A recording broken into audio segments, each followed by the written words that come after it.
risk factors for coronary artery disease, or I would say the risk factor for atherosclerosis, because coronary artery disease will develop because of atherosclerosis.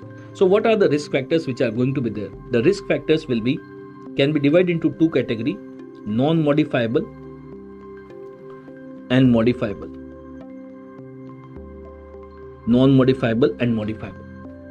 Non-modifiable मतलब कि जिनको हम बदल नहीं सकते, जैसे कि हमारी लाइफ में भी कभी भी कोई भी डिफिकल्टी आती ना, तो उस डिफिकल्टी के चारों तरफ जो फैक्टर्स होते हैं वो दो तरीके के होते हैं, या तो हम उनको चेंज कर सकते हैं, कुछ होते हैं जिनको हम चेंज नहीं कर सकते. जैसे right now you are preparing for exam.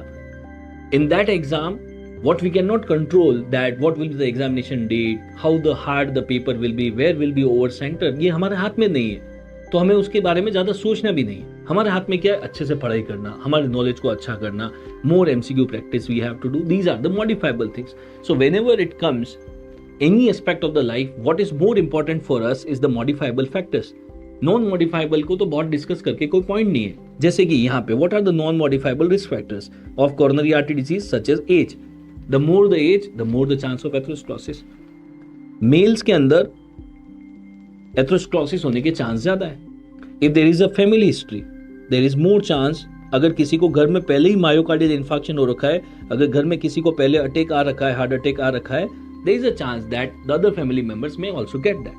These are the non-modifiable risk factors.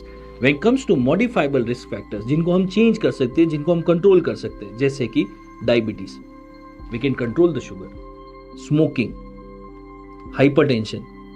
These are the modifiable risk factors.